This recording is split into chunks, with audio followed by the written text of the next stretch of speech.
Many people fear death. And because they fear death, they are afraid to live life. But what if I told you there is something beyond life and death? Now, you got to hear me out. This is not some esoteric spiritual mumbo jumbo. This is something we can experience right now, in this very moment, which can help our lives become more clear. Hello everyone, my name is Jason. I'm a teacher in the Quantum School of Zen and have been practicing Zen meditation for over 27 years. Is there really something that goes beyond life and death? I want to share a poem with you. It can be traced back to a Korean monk named Na Ong, who lived around the 11th century. And this poem really points to our human condition and where we get stuck. But it also points to something we already have that is clear and complete. This poem is called The Human Root, so let me read it for you. Coming empty-handed, going empty-handed. That is human. When you are born, where do you come from? When you die, where do you go? Life is like a floating cloud which appears.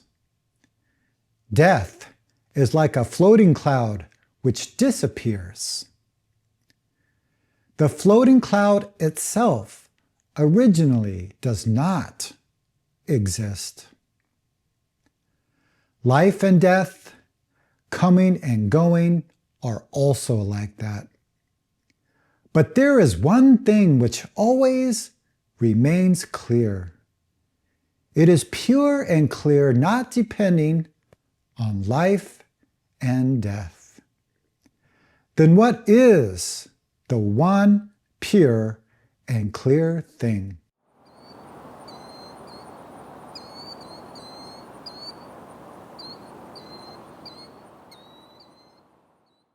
So this is a poem I have students reading when they start their Zen training. And I've heard a lot of people have been impacted by this poem in one way or another, especially if they have known somebody close to them who have died. So let's look at this poem line by line. The first line says, coming empty-handed, going empty-handed. That is human. So this is really interesting. You know, we come into this world with nothing. We're going to spend a lot of time, energy, and money getting things. And when we die, we can't take any of this with us. I think that's very interesting, and it really makes me think about what is the purpose of a human being. Next, this poem is asking some interesting questions. When you are born, where did you come from? And when you die, where do you go? Now, there's a lot of theories and ideas and beliefs about this, even in Buddhism. But I ask you honestly, do we really, truly know? You know, we may have a feeling or an idea or belief, but do we really know? So next, the poem states that life is like a cloud that appears. Death is like a cloud that disappears. So that's just pointing to that everything in this universe appears, stays for some time and disappears. And I think that's where a lot of us get caught up. I think deep in our consciousness that we know that that is the truth. But sometimes we ignore that truth. And so this is why we try to gather things, we try to get things to make us happy, to make us complete. This line, the floating cloud itself, originally does not exist, is showing us that everything is coming from mind. This dualistic world is created by our own thinking. Even Shakespeare understood this. In one of his plays, there's a line that good and bad does not exist, but thinking makes it so.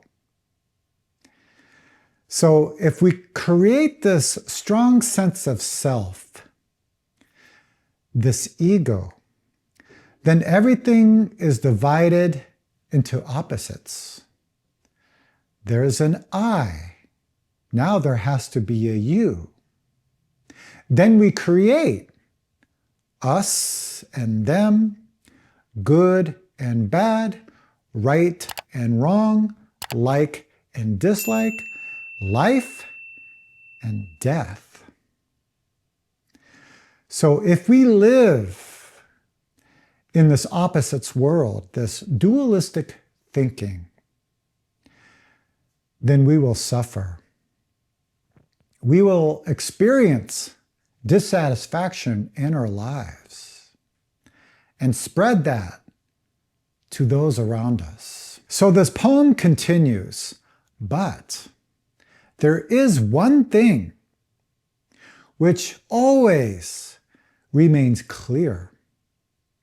It's pure and clear, not depending on life and death, not depending on coming and going.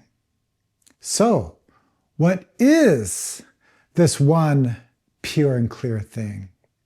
Not my idea of it, not somebody else's idea of it, not my explanation of it.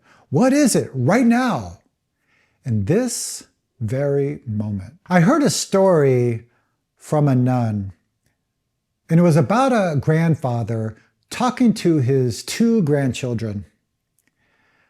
And this grandfather said, "There is a fight inside of my mind. There are 2 wolves fighting each other. One wolf represents hatred, greed, power, control. The second wolf represents clarity, wisdom, love, and compassion. And not only is this fight inside of me, this fight is inside all human beings." So one of the grandchildren asked, "Well, which wolf will win?"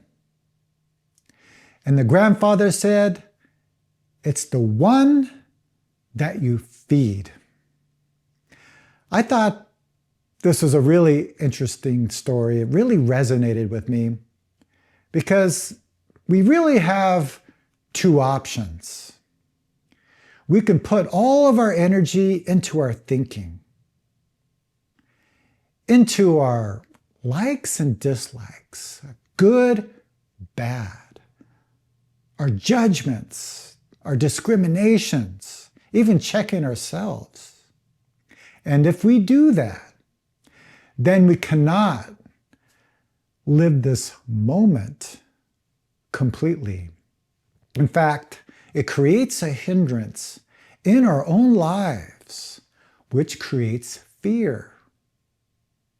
The fear of living our life, the fear of death. The second option is to put all of our energy into this moment. Feed this moment.